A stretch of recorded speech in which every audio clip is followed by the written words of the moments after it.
guys, welcome. Happy Tuesday. Happy Taco Tuesday. Welcome to the Melanated Way. I'm one of your co-hosts, Linda Entry, as well as we have the fabulous Miss April Holloway, who is an immigration attorney, brings that unique perspective to the show.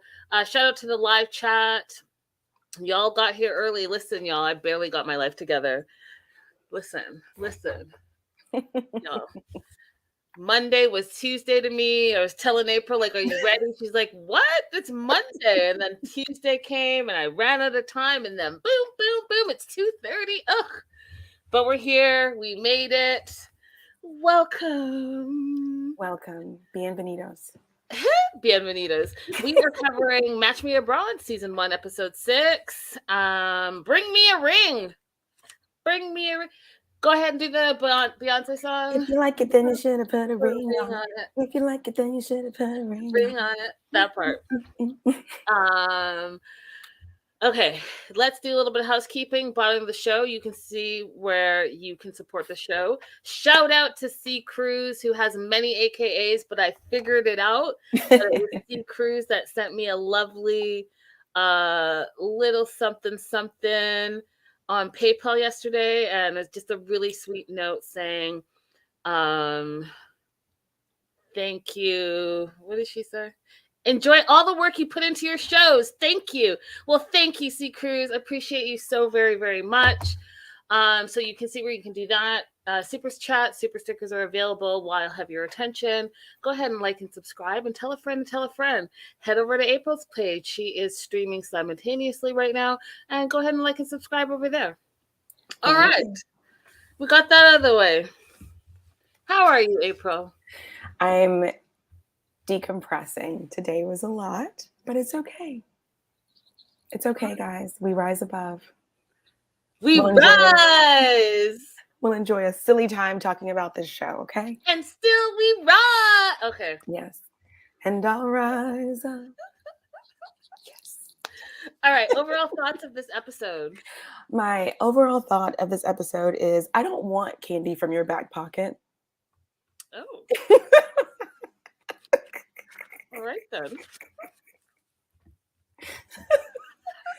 No matter how good the date's going, no, thank you.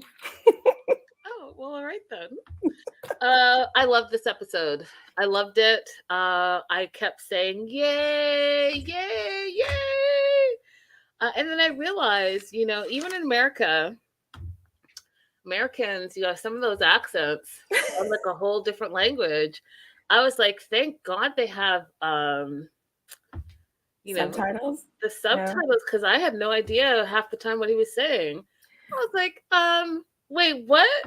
Yeah, he does have a strong accent, but more so I was surprised they didn't ask him to take the snuff out of his mouth.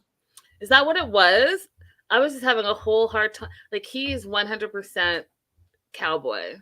And yeah, my uncles used to always have snuff in their mouth, and that's exactly how. If he doesn't, I apologize if you don't, but you sound like you do.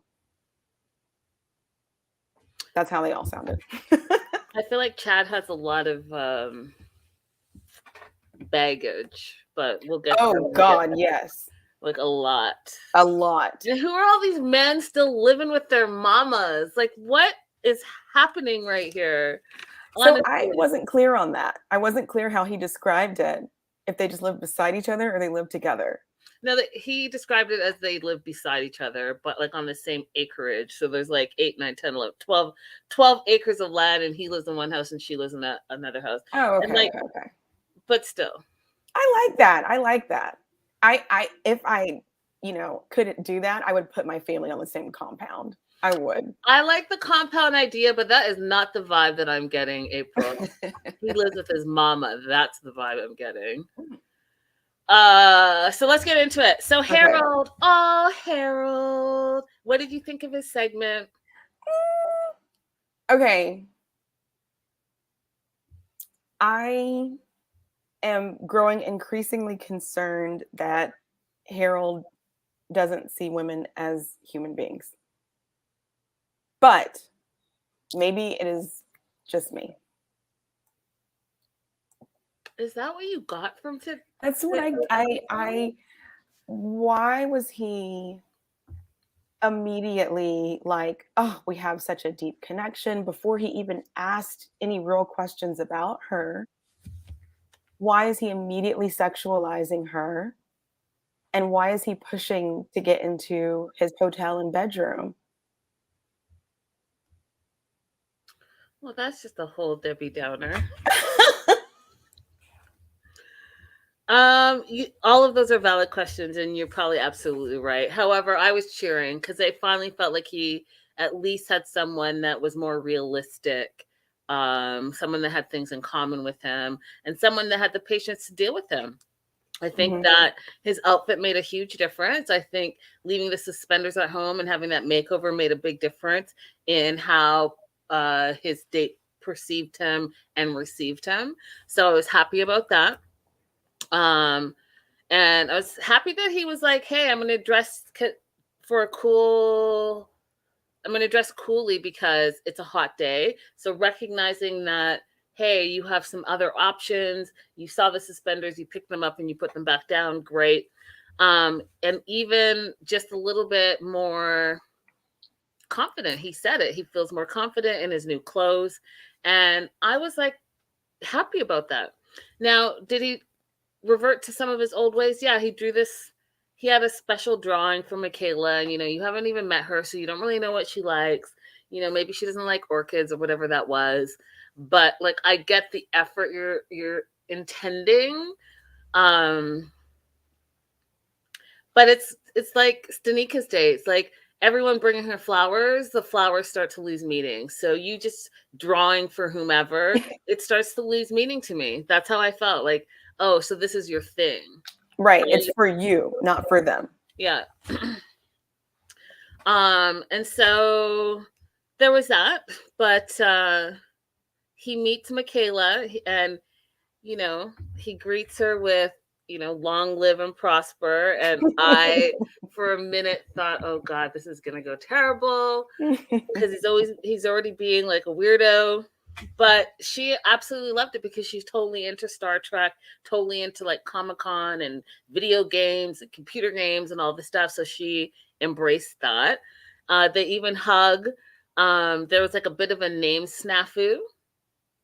So she said her name, he said his name, and then he's like forgot what her name was, and she forgot what his name was, and that a little bit of that was like both of them being very nervous.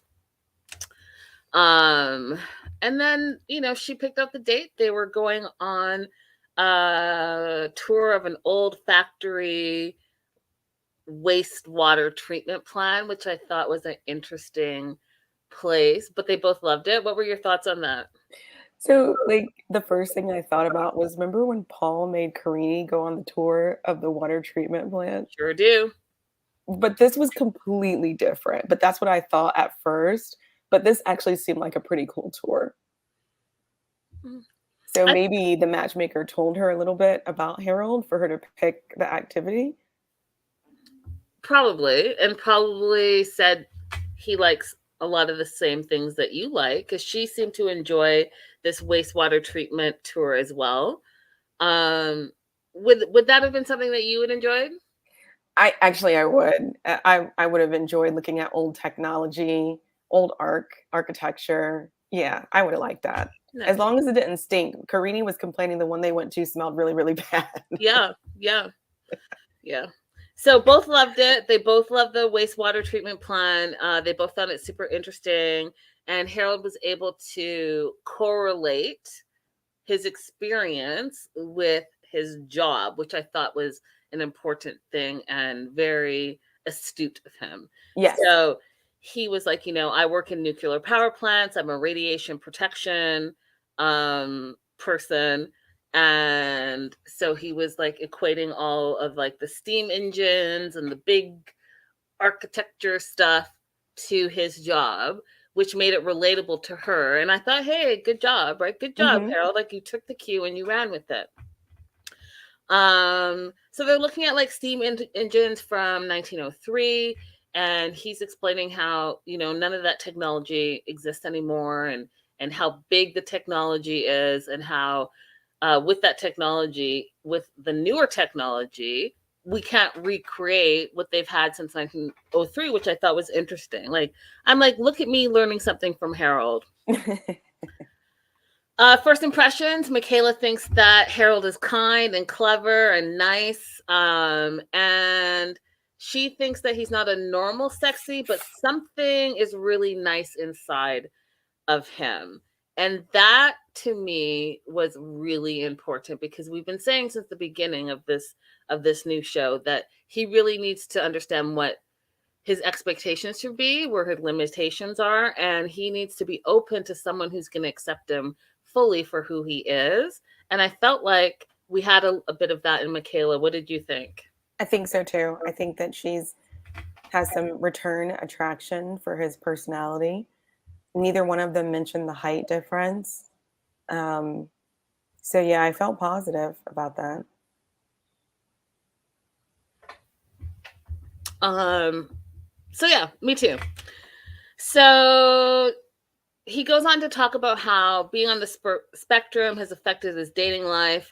He can miss dating cues, but he feels at ease with Michaela. And you could tell he felt at ease, because after that first initial like awkwardness, there was no awkwardness. They were both able to do and say what they wanted. And even though there was a little bit of a language barrier, you wouldn't have been able to notice it, because they were 100% like in tune with each other. And I thought that that was great.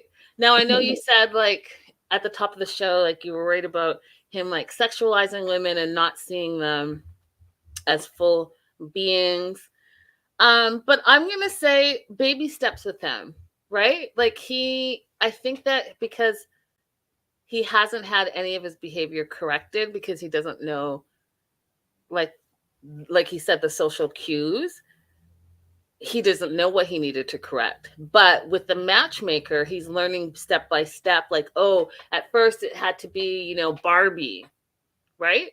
And it had to be on his terms, and he was hypersexualizing what society said was a beautiful woman, and also didn't want to make any changes in and of himself, right? Then he got a taste of that and realized, oh, that's not working. And also I have to be open to changing myself. So he had the makeover, and now, has a match that is open to him being who he is. So I feel like the next step, because you guys, I saw the preview for next week, and excuse my language, but I know this fool's gonna fuck it up. Because he's moving way too fast, because he's so excited that there's a connection. He thinks that she's the one, and all the things. And then him, like, her being open to him continually extending the date is her just being spontaneous. But at the end of the day, she's still a female, and this is still someone that she doesn't know. And him slowly but surely trying to get her up to his room on the first date, her face was like, nah, fool, no.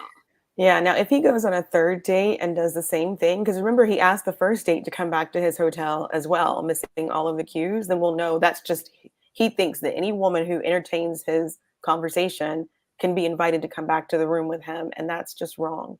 Oh, 100%. Yeah. He 100% thinks that.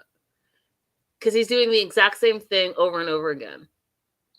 Okay, so are we done here? Do we want to, I can get a meal prepared at my hotel. Do we want to do that? Okay. Are we done eating? Do you want to come up to my room? Like, he's saying the exact same thing, just insert different woman. Yeah.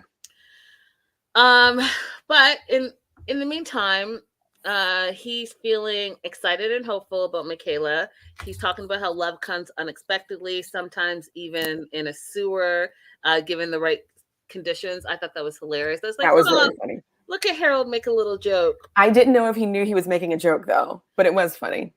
Oh, well, it was funny. So Harold's having a great date.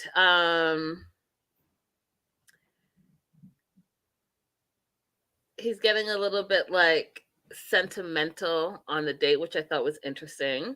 He thinks that Michaela is smart and tall and cute and funny. And he kind of connects with her when they go on. So they go on the next step of their date, which is the underground boat ride. And I thought that was sweet, like a little boat ride on the date. That's really, really sweet. And he's like, "Oh, look, giant slugs," which would have totally grossed me out personally, but they connected. She called them Slimek. And she's like, "Oh, look, it's almost similar in pronunciation." And then Harold goes in for the move.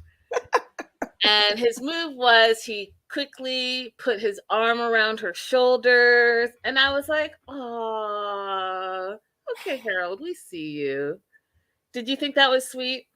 It was, I think it was okay because she seemed to be okay with it. She didn't move away or anything. So it seemed like she was okay, was receptive. I She just hate was, that and word. he didn't actually like didn't touch her. It was like on the back of her seat. So I think that probably was like okay because she, like you said, she seemed receptive. And I was just like, "Ah." And then he fast forwards and he's like, "Is she the one? Is she the one?" Harold, you're having a great first date. Just enjoy the moment, be in the moment, love the moment. But the date was going great for both of them. They both were receptive to each other. She even made a joke, "Oh, after the boat ride, that was romantic." Um, so he asked her, "Do you want to have a beer on the patio?" And they do. And they start talking about Star Trek and Comic-Con, him meeting William Shatner. She's like excited that she can be a nerd with him. Um, she also thinks that this first date is a great date. They talk a little bit what she does. She's a receptionist at a spa. And this is the part where I was like, "Oh, okay, see, this is a match." So he pulls out his drawing book because you guys, his drawing book, his rock collection, his idea book, like that's all his thing, right? So he pulls out his drawing book, even though he's already given her a drawing, and shows it to her, and she actually likes it. She likes it, and she looks at it and thinks that he's talented. They talk a little bit about computer games and Assassin's Creed, and he likes to play that as well. And they drink their beer, and he's like, are you hungry? Do you want something sweet or whatever? No, he said, "Do you want something to eat?" And she's like, "Sure, something little or something sweet." And he's like, "Oh, something sweet." And he stands up and pulls out like these watermelon lollipops that were sitting in his back pocket, which is hence where April comes in saying that she wouldn't have candy from anyone's pocket. You want to elaborate on that? I think it's self-explanatory, is it not? Do you want to eat back pocket candy? I don't know. Depends on what kind of candy it is, I guess. Oh my god. So he excuses himself to use the restroom. Too much beer, he says. And in the meantime, she's looking through his drawing book and then adds to it. She adds his little son to the house that he drew. And then he got all excited, did the happy dance because he feels like he met his match. Because, like, I'm sure there's no other woman that he went on a date with that ever did that. So I was worried. I was like, is he going to get upset that she's drawing in his book? Right. So glad it worked out. No, he was actually really, really excited. Like, he felt that this is the one. So he's like, "Oh, are we finished here? I can get a meal prepared at my hotel," which we've heard him say before. And she's open to it. She says, "Why not?" And that's where we leave them. And I was happy. I was happy that he had a good experience and he can understand where his matches really should be and what his expectations should be. And I agree with you, though, April. I feel like he still has a lot to learn about relationships and about sexualizing women and his expectations of women. But I have a feeling he can get there because what he's shown to me last episode is that he's teachable. Mm-hmm. And so if he's teachable, then that's somewhere to start. However, Harold, if you fuck it up, excuse my language, with what I saw in the preview, Harold, I'll be so upset with you. She's already been open. She started the date. She planned the date. She went on the beer thing. She went on the boat thing. She even came back for a meal to your hotel. You need to call it a beautiful day. get out on a high note like George. Do you want to come back to my room? Do you want to see my room? Idiot. Do you want to see? Okay. All right. So we'll see. Moving on to Stanika and Nina. What were your thoughts? I was wondering how come when she's describing how the date went to Nina, I feel like she was nicer than necessary. You do? Yeah. She was like, oh, we just didn't have anything in common. She could have said like he was rude. He was rude to his mom. He was rude to me. I didn't like seeing that. I thought she took it really easy on him. On Salah. Salah, right? Yeah, Salah. Mm-hmm. Mm-hmm. I don't know. I thought she was on brand. I think Stanika is showing that she's a classy lady. I think that she's showing that she's done the work for herself. And even though she doesn't have a dating history and experience, what she does have is self-awareness, and she's done the work in order to be the best version of herself. And the best version of herself shows up all the time, even when she's irritated with the situation. And I think that is kind of cool. That is true. She's a better person than me. She didn't feel like she had to make any digs at Salah. She's like, hey, it didn't work out. Yep. Plus she's stuck on Nordine, like stuck. Stuck, which often happens, you guys, when you have a great first date, you want to explore what's going to happen on the second and third and fourth and fifth and many other dates, if that so happens to be the track. Are you like that, April? Yeah, but I'm also into when she said he texts not too much, but like not too little. I like that sweet spot it makes you feel so secure and validated that you both are having feelings for each other. I really like that. Yeah. Yeah. I'm the worst. I'll tell you, I'm the worst I'm a great texter with my friends. In dating situation, I'm the worst. Like I never text first. It's really what's happening? I don't know why I do that. You know that about me. I know, but I want to. Let's explore. What's there to explore? I'm like, I don't know. I respond. I'm quick to respond, but then I just get like, look, I just get caught in whatever. And everyone says, if you're really interested, then you'll make time. And blah blah blah. I know. I'll try to be better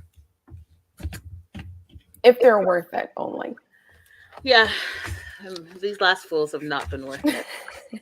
All right, so Stanika and Nina meet up, and she tells Nina that her second date ever was a complete disaster. It was like a roller coaster, and she doesn't even like roller coasters, the highs, the lows.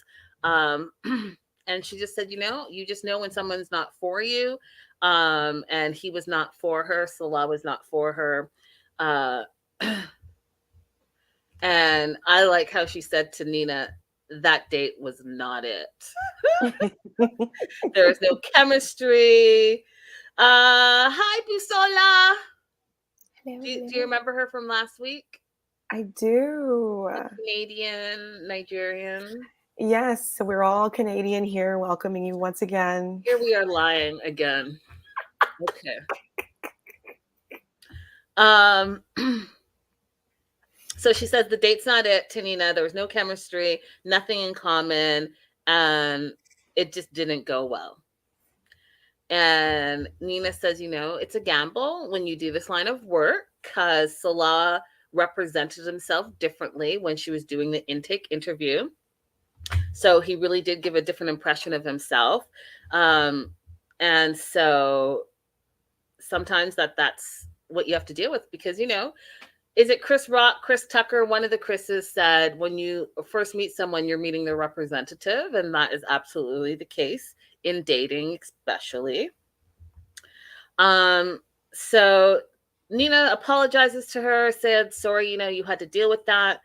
And Stanika's like, yeah, you lost points for that date, but you gained points because Nordine and I have been talking and texting, and we were even texting during that date. Now, as soon as she said that, we already know that she really likes Nordine and she is really like wanting to get to know him more.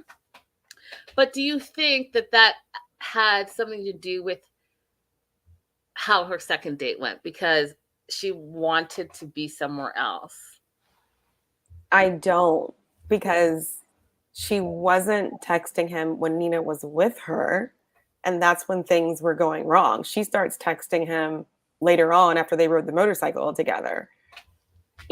So I understand in that dead time that she's texting somebody else. Maybe I'm wrong. I think it was okay. I think Salah was already on the downfall when he was what she perceived to be rude to his mother.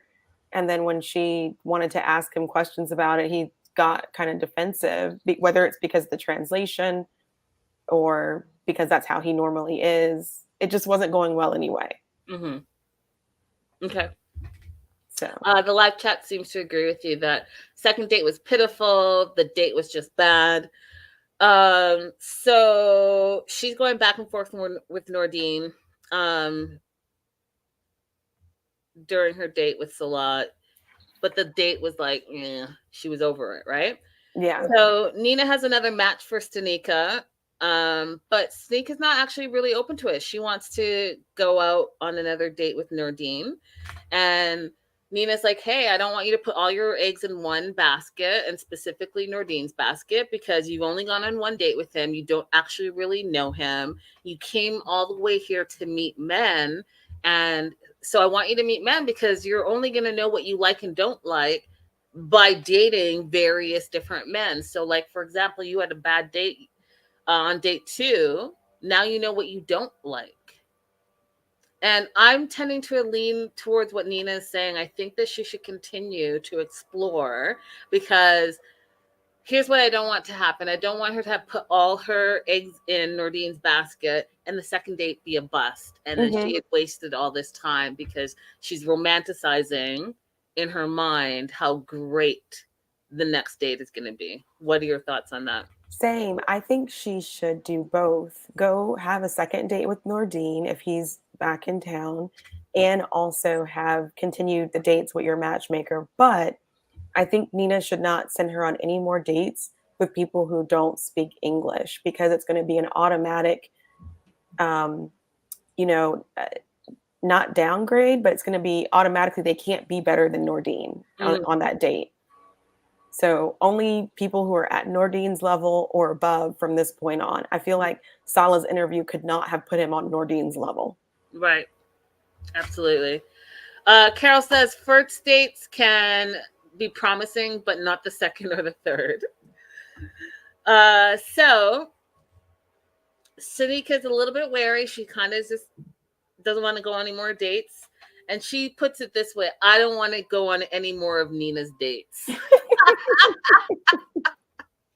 Now, you mentioned something. So when they were, I didn't take a screenshot of it, but you had the opportunity to take a look at it a little bit. When Stanika and Nordine were text messaging during her date, she mentioned some things and he mentioned some things. Do you want to explore that a little bit? Yeah, so he was giving her, it looked like he was giving her different suggestions of things she should try while she's in Morocco. And one of them was hammam. And I went to a hammam when I was in Morocco, and it was excellent. So I sent some little videos to Linda, because I was like, you have to do this if you go. You guys, if you go to Morocco, you have to go to a hammam. It's so relaxing. And so, yeah, it's like if you like being naked also, you're going to be naked. Okay, so here's the first one. So they give you a comfy robe to put on. In the more traditional places, they'll give you the one that goes across your chest like this, and it has more like designs and colors and stuff on it. But I was at one of the ones that's like more like a spa, so they give you that. And then before you go to this slab right here, you go into a room where they have all of the jets of water all around you, and the person will come in and wash you down. And then you go to this slab and you get on it and you get scrubbed like 3 different times. everything gets scrubbed, guys. Every crevice of your body. I don't know if I can go in detail on YouTube. Every crevice of your body gets scrubbed and scrubbed good. And then you have your massage. It's amazing. It's wonderful. I wanted to have one every single day. Aw, well, thank you for sharing that, because I actually didn't catch that and I didn't know what that was. So thank you for sharing and explaining to us. And Yeah. hopefully one day we'll all get to experience that as well. Yeah, it's the most clean I've ever felt. I love it. I love it. Okay, moving on to the new person, you guys. We finally, in episode 6, get to meet Chad, who is chatting it out. So I will read to you what his breakdown is, and this breakdown is quite small considering. So it says, a single, Chad, 38. Chad lives in Tennessee, but he's hoping a matchmaker can find him a Colombian princess. His goal is to put his 3 failed engagements behind him so he can finally live happily ever after back at home with his mom and dogs. So his matchmaker is Juan. And you guys, if you don't remember who Juan is, let me go ahead and find that picture for you. I'm sure we're all familiar with him by now. But just in case, here is Juan. And remember, so Juan has Natalie and also Susan on his roster. And I got to tell you, out of all the peoples, I feel like Juan's roster is the most difficult. Oh, yes. He's taking on the biggest challenges, y'all, because these fools right here. Woo! Lord Jesus. He is not getting paid enough, in my opinion. All right. So overall thoughts on first impressions on Chad, April? I'm going to try and stay positive about Chad, but I will tell you, him repeating what Mark said about wanting people for a particular skin tone, it really makes me bristle. Why? Why are you seeking out a specific skin tone? It's uncomfortable.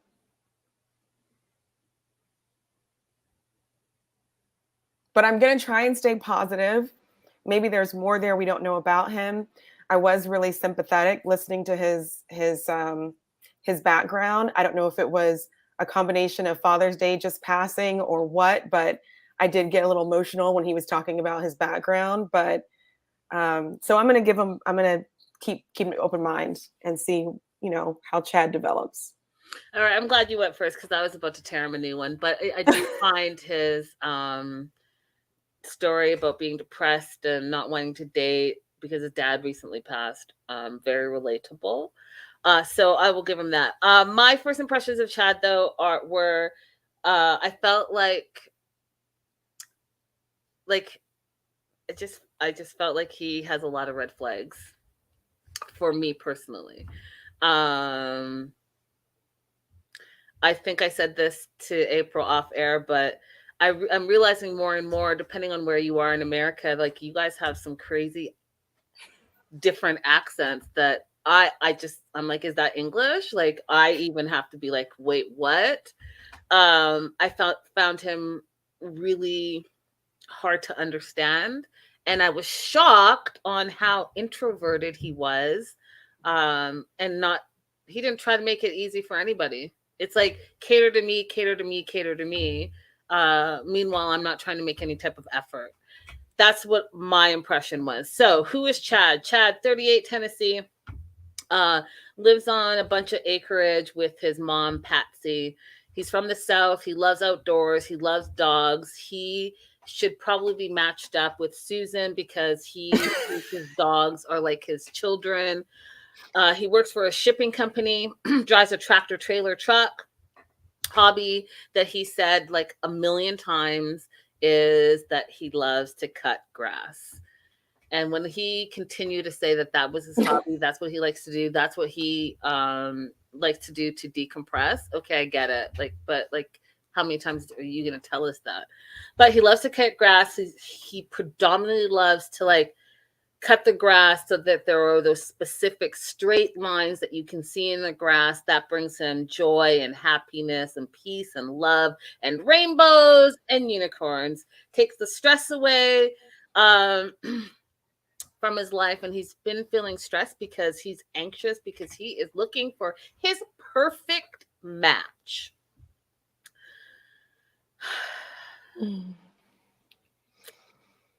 Did you want to say something before I carry on?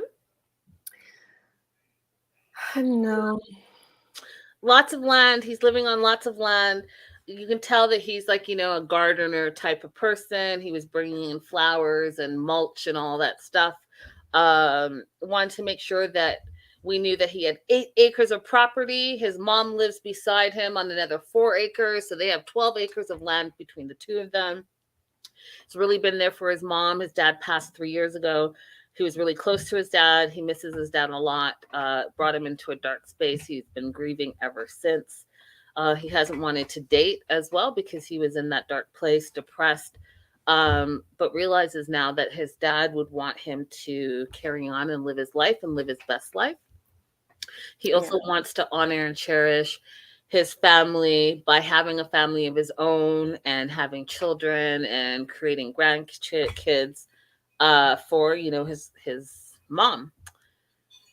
Now, they threw in some things to me that, okay, all of that I absolutely is relatable, and we've all dealt with grief and loss and all that stuff, so that was very relatable. But then he started talking about how he's been engaged 3 times. But April, they didn't go into any type of detail.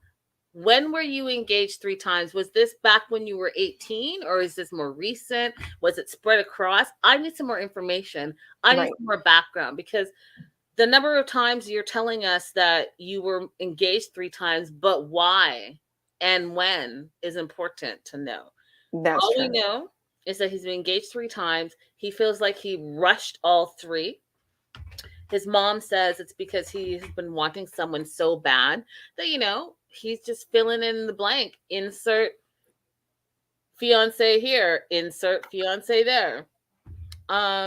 And then he goes into this whole thing, April, that I want to hear what you have to say as an American woman. He says he's dated an American woman and it hasn't worked for him. And then he says he's worked with Colombian women and in the food industry, and he believes from that experience that Colombian women have respect. They respect family. They respect marriage. They know about loyalty more than American women. And so, you guys, okay, April, you go first. I'm going to.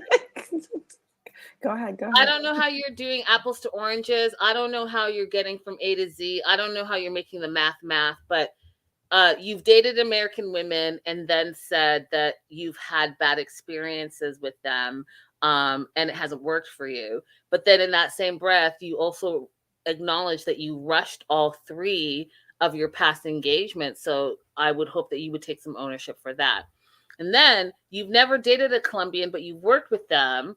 And because you work with them, and you specifically say in the food industry, you think that you can compare working with Colombian women and dating American women and then come up with, oh, well, Colombians are more loyal and respect family and yada, yada, or loyal, yada, yada, yada. Are you saying that from the working environment and how you're perceiving their work ethic, and then you're then translating that into like how they would be in a love relationship? I'm confused. April, go. He's saying a lot of things that are translating to me as he's looking for a spicy, exotic wife. He's looking for someone to be subservient to him. He's looking for someone that he'll have more control over and might have less opinions. That's what I hear. Like somebody who's not going to have as many political opinions or social opinions about what's happening in the US as someone who was born here. He does not come off to me as someone who would enjoy having a conversation about the political landscape of this country. And I want to say something immigration-wise as well. we've seen this a lot of times. We saw it with like Natalie and Mike, and there was another person in rural, a part of Chicago, like a outside suburb. But if you're going to specifically seek out an immigrant for a companion, you need to go to, in my opinion, a place that's comparable in their country. Like, you don't go to a city to bring someone to a country. It presents a lot of difficulties for them, especially during that year or so that they cannot work. It's very difficult to get around, to make friends, to do anything for yourself when all you have is that country around you. And making marriages work is difficult enough. So trying to make a marriage work in that situation is really difficult. And then they get upset on the backside and say, this person used me for a green card. No, you had them living in Green Acres. I hear you. 100%. I hear you. Okay, I'm done. Kind of. But I'm going to try and stay hopeful for him, even though I don't have a good feeling about it. I don't know. I think he just hit me with a soft spot because his dad passed, honestly. I think that's all that's happening. Yeah. I mean, again, as many of you guys know, my dad passed a few years ago. And so it's very relatable, but I just can't let some of this stuff go. Sorry, I can't. Sorry, not sorry.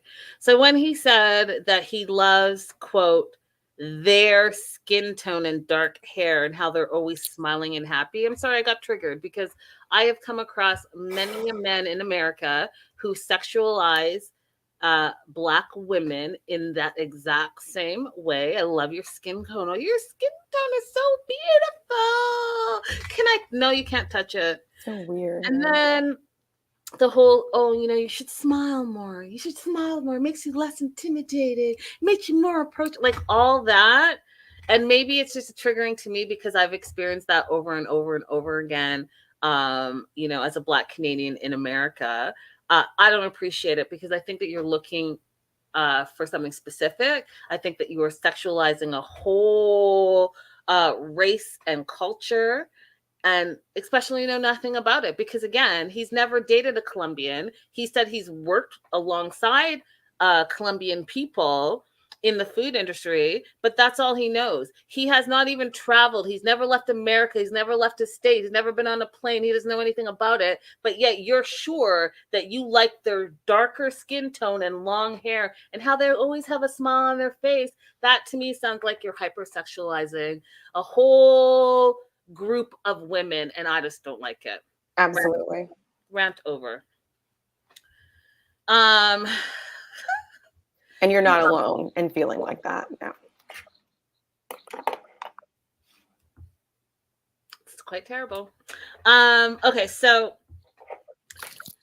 Chad is absolutely convinced that he knows his true love is in Colombia, and then goes on to say, oh Lord, you guys, give me the strength to not go off again. Okay, so he says that he knows it's going to be, these are his words, not mine. It's going to be hard for a white guy going to a foreign country, not knowing Spanish and barely English, trying to find love. That's basically what you guys do everywhere. That's like white guy MO. You colonize everything.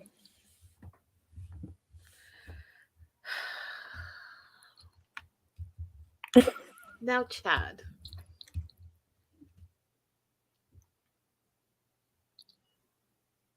I want you to take a seat in your 8 acres. Like, just go in the straight lines that you create in the grass that you cut.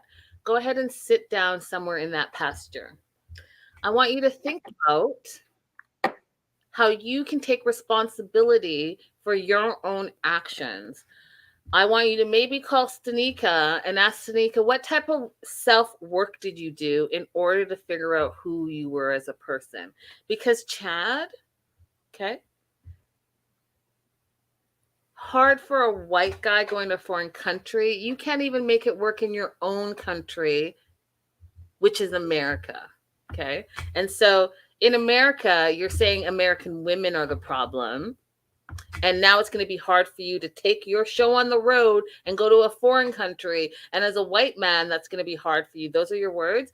I'm going to need you to, like I said, take several seats, sit in that green pasture of that beautiful lawn that you cut, and do some self-reflection, because what you're saying right now sounds ridiculous.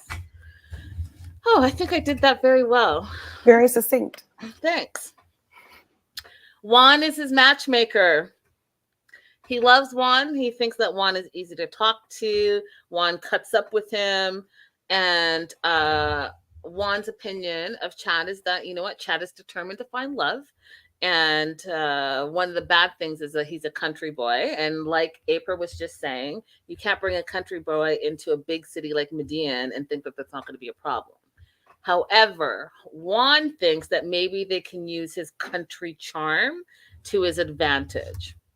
Now, here was the next red flag. So not only is Chad saying that all American women suck and it hasn't worked out for him, and that he needs to have a dark skin, long hair, always smiling Latina, he also is holding on to some baggage. And one of the baggages that 2 out of the 3 women that he was engaged to cheated on him. One was via long distance, right? So if he's going into a long distance relationship right now, meaning he meets someone in Colombia, at first that's going to be long distance. That's going to be a trigger for him. I don't think he's done the work in order to get over it, because this is one of the first things that he mentioned, that he got cheated on. The second person that cheated on him, he mentions that he was with her for 8 to 9 months. She went to the bar, met someone, and messed around. Again, triggered by cheating. So you know he's going to have some trust issues. And also, he has not done the work. And I'm not the only one that's saying that. Because guess what? Juan, his matchmaker, and again, I'll pop Juan up because I like Juan's style, and I like how he realizes that he's got a really difficult group of individuals he's working with. Juan says that Chad has a lot of baggage from his past, which is not a plus. Juan also goes on to say that Chad has never traveled before, which is also not a plus. And he's never been like anywhere abroad, which is also not a plus. So Juan's going to throw him into the deep end, tells Chad that his date will be waiting for him at the airport, and I just want him to go. I don't want him to overthink. I don't want him to do the most. I just want him to be in the moment. And so Chad makes it to Colombia. Does mention that it's his first time on an airplane, first time out of the country. And because he is so self-important, he feels like everyone is looking at him, which I understand, April, is him just not having any experience and being intimidated in a foreign country where English is not their first language. But I would have preferred him to say that. Right.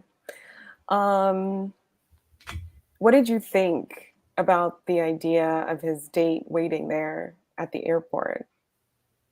I mean, it wouldn't have been for me. Like that Juan, if Juan was matching me, that's not what he would have done for me. Right. That wouldn't have been for me at all. Right. Like not one bit. But then, you know, I'm not in Chad's situation. So Chad feels like everyone's looking at him, and it's his first date in 2 years. He does the Darcy airport refresh in the bathroom, and you guys remember the infamous Darcy scene. He does that. He cleans his pits, changes his shirt, the whole 9. And his date Maria is there waiting for him, and she has a "Welcome to Colombia, Chad" sign. He sees her, it's awkward, and it stays awkward the whole time. So they hug, and he is impressed with Juan. And why is he impressed with Juan? Because he thinks that Juan has gotten him everything that he told Juan he was looking for physically. She's tall, she looks like a model.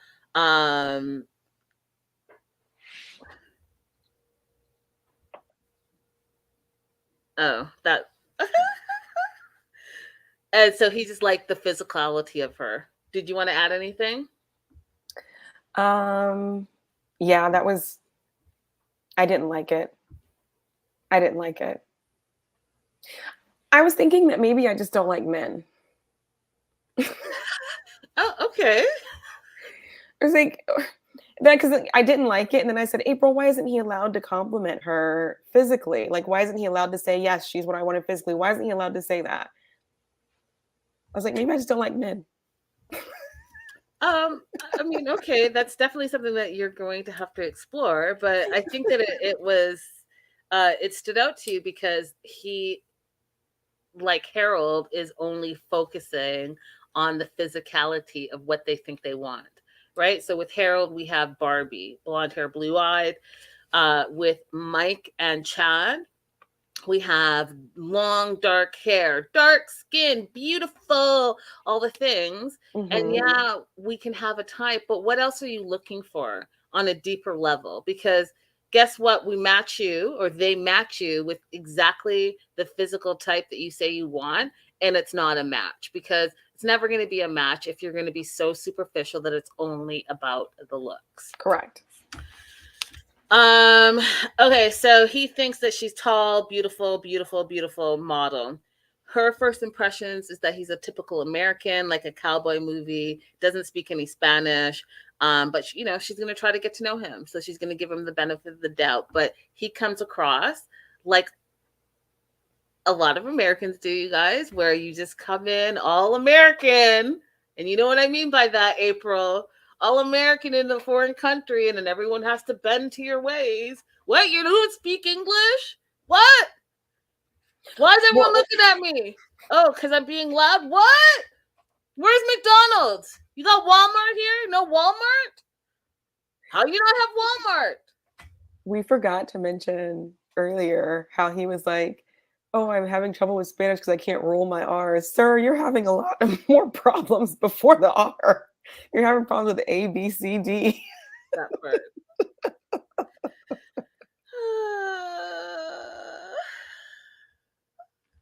That's Busola, yes. Busola, absolutely. That is what I was feeling. Thank you. I think Chad's fetishizing comments earlier about Colombian women makes every compliment seem creepy. Like he was looking at her skin like, yes, I rubbed the lotion on the skin. Oh my God, what is that movie? That is from Silence of the Lambs. Yes. Okay, so they hug, they do their greeting, they get into the ride share, lots of awkward silence. She's always having to start the conversation. He's just looking at her. She's like, what do you like to do for fun? And for the 100th time, he likes to cut grass, which I would totally think is a weird thing to say when someone says, what do you like to do for fun? I would think it was weird. I would too, but somebody asked me what I like to do for fun once, and I said eat instead of saying like try new food or go to restaurants, and they made lots of jokes about it. I mean, you like Maria, like she likes to go to restaurants, go to movies. She's an extrovert. He is, and she was expecting him to be more of an extrovert, but he is shy and introverted.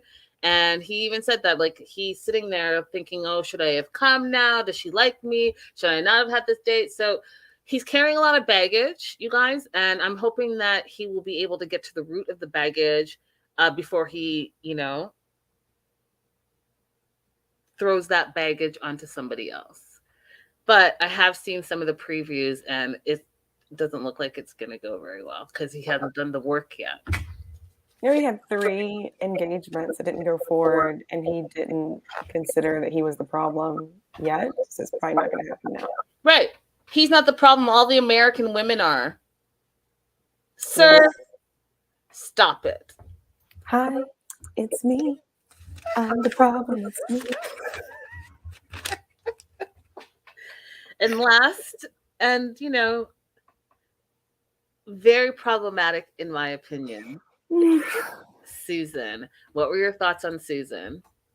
I feel so bad. Like, I actually almost cried watching Susan because I really thought in the beginning that she was not unreasonable. But then I saw this and I'm like, oh no, she's completely being unreasonable. And then again, I thought, am I too? Am I too unreasonable, Susan? Are we in the same canoe?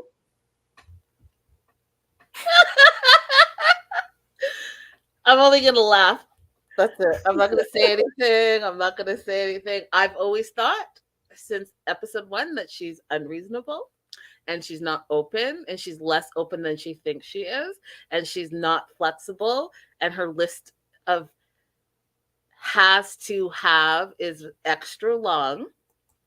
So I'm just going to go with that. So it's been a couple of days since her date with Carlos.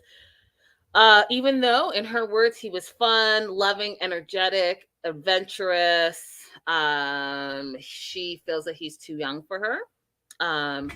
Also is blaming Juan because she's like, I don't really quite understand why Juan is doing such a terrible job matching me on these dates. And she wants to have a conversation with him about the direction that he's going with her dates, which is a very typical of people who are controlling and closed-minded. I personally think, in my opinion, that she's so used to controlling her life. She's so used to being single that she doesn't know what it looks like to move outside of that space. And I personally think that because she's been single so long and she shoots people down for whatever reason. And listen, the more she started talking here, the more I saw, wow, so you're one of those that's going to blame everyone else, but you're not going to take responsibility for your stuff. And you're a liar. She was a liar in this episode, straight out liar to her matchmaker. And if you want your matchmaker to do his job, you better be more honest, not only with him, but with yourself. And that's the problem. If you're not honest with yourself, you can't be honest with other people. That part. That's the problem. Yeah. Your bestie says that she sees you in your feelings this episode. Yes, I am. I think I'm ovulating, Crystal. So Juan comes over and she thinks that she's going to give it to him, right? She's going to tell him how terrible a job, but Juan comes in guns a-blazing. He's like, I have some feedback from Carlos. What do you think Carlos would say about your date? She's like, oh, he would say that we had fun. And Juan's like, yeah, I mean, he had fun and he thinks you're a beautiful person. But here are some things.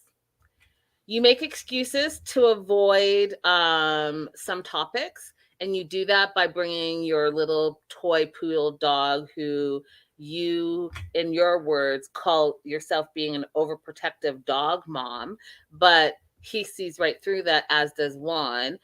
And you use that as your security blanket so that you don't have to do and say and be who you should be on a date. Correct. He goes on to say that Carlos says that you closed down and that you didn't want to talk about your past. And then she lies and says she answered questions about her past.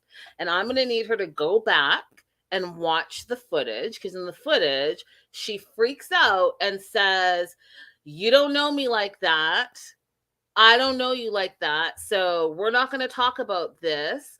And only certain people should be able to ask me those type of questions. I'm paraphrasing, but you get the point. That's what she was saying.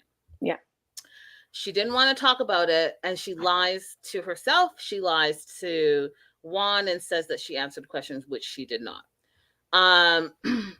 Then, because the date was going so well and she started freaking out, and then she's like, he asked her about personal questions. So because she got mad about that, she ended the date abruptly. Don't remember? Go back and watch it.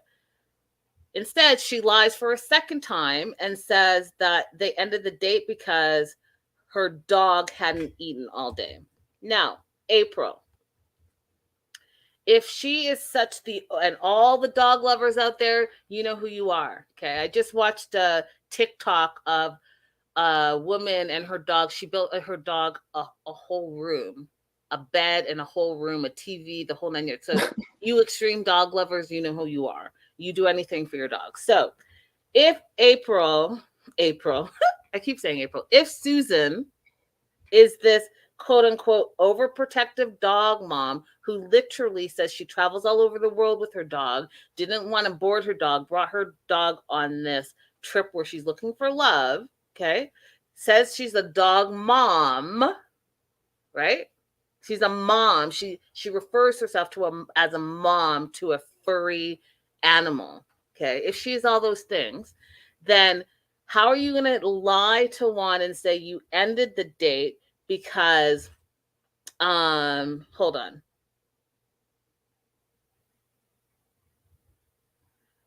Because your dog hadn't eaten all day.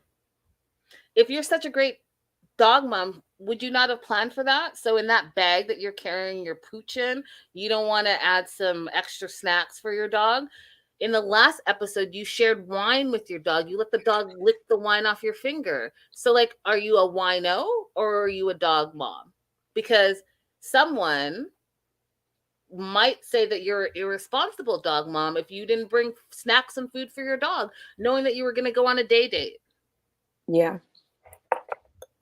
But because it's a lie. That's why. Because right now you're just lying. Mm-hmm. You left because Carlos asked you a hard question and you weren't open to answering it. Then Carlos goes on to give feedback to Juan, saying that Susan doesn't want, quote, nothing with anyone. Goes on to say that her attitude makes it difficult for everyone she encounters. Now, Juan goes on to say that, you know, these are difficult conversations that he has to. Time change. I kind of don't know what's what, who's who, what day it is, but I believe it's Taco Tuesday. So welcome. I'm your host, Linda Antwi, and welcome to 90 Day The Melanated Way. What is that? We are covering season 1, episode 10 of 90 Day Bear Resolve. No clue. It was under. Wait, do I have something playing in the background? A lot of like. Is that me? Issues about should I get Discovery Plus? Should I not? I'm a true. All of that stuff, and okay, I don't have anything on. Pure drama. It's Linda. She's the problem. She'll fix it and come back, guys.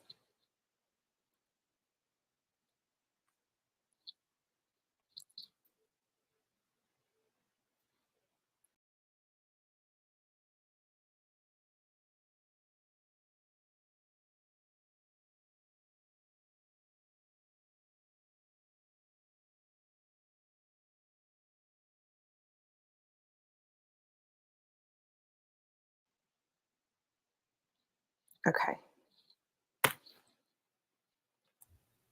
That was so weird. Did your phone just start playing?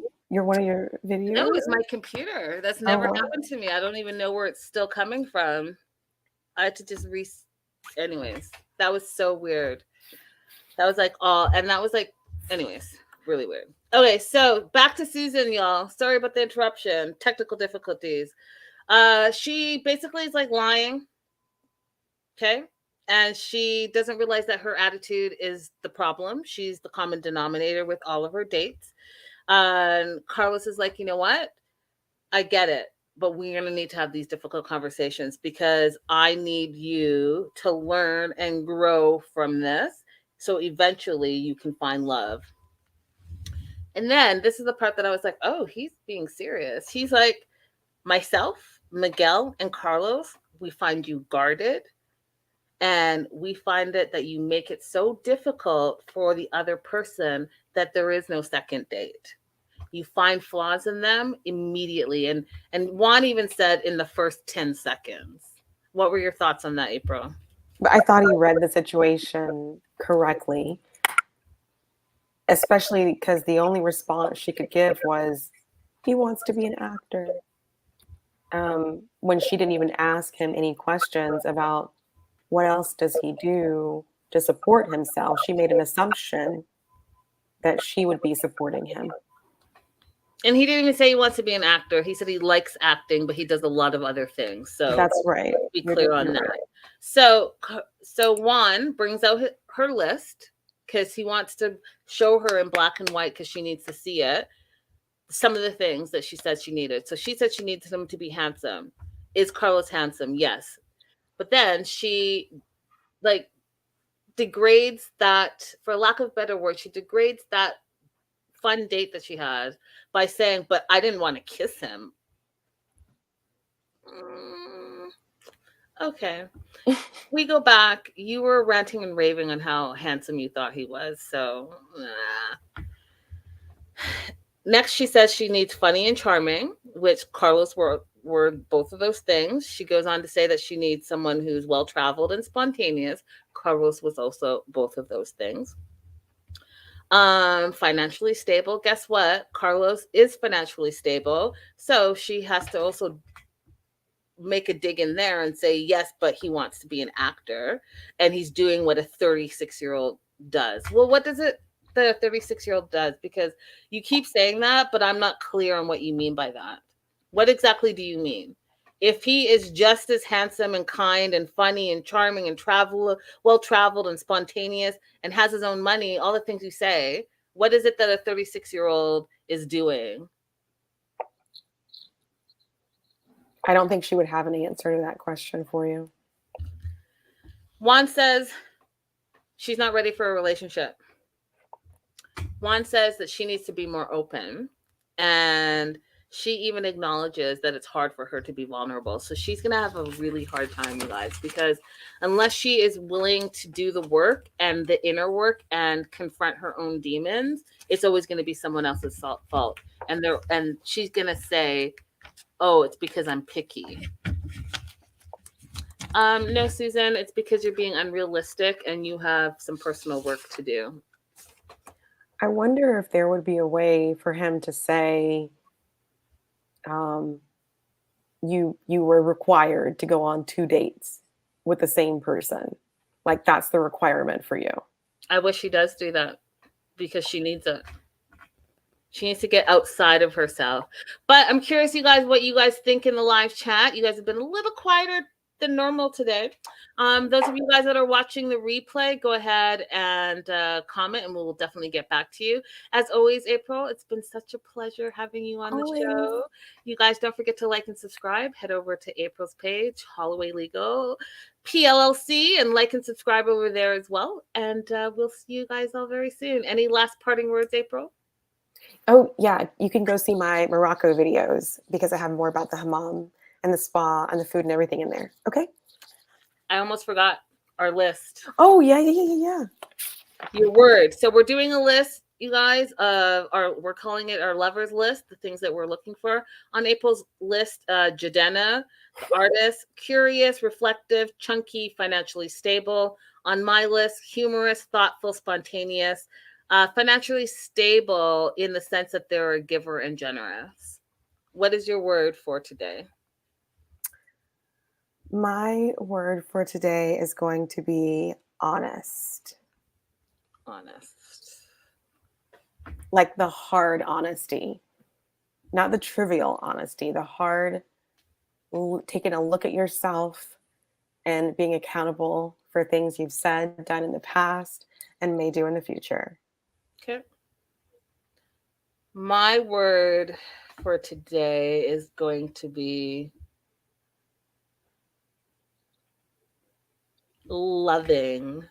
I'm a sucker for loving, like a lover who's just like the small things, the big things, just always very loving. Yes. Excellent. All right. Our list keeps growing. We'll see by the end of the season where that puts us. All right, you guys. Thank you so much. We'll see you next time. Bye.